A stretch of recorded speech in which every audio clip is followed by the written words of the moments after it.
بسم اللہ الرحمن الرحیم وبہ نستعین والصلاة والسلام علی سیدنا محمد وعلی آلہ وصحبہ اجمعین اما بعد۔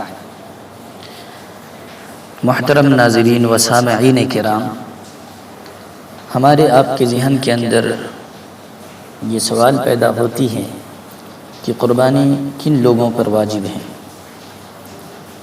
اگر کوئی شخص قرض میں مبتلا ہو تو کیا ان کو قربانی کرنی چاہیے؟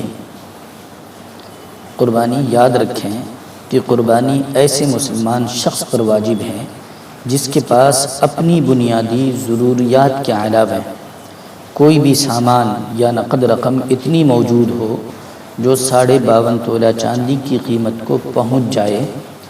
ضرورت سے زیادہ کپڑے، برتن وغیرہ بھی اگر اتنی ہی قیمت کے ہوں تو قربانی کرنا واجب ہے۔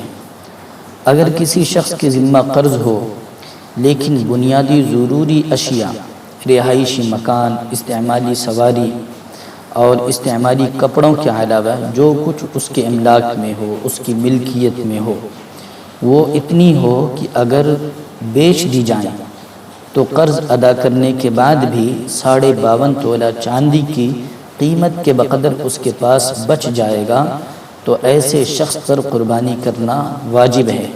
اور جیسے دوسرے حقوق کے ادائیگی کے لیے قرض لینا درست ہے، ایسے ہی اس مقصد کے لیے بھی قرض لینا جائز ہے۔ اللہ رب العزت ہمیں بھی عمل کی توفیق عطا فرمائے اور آپ کو بھی۔ والسلام علیکم ورحمۃ اللہ وبرکاتہ، وما علینا الا البلاغ۔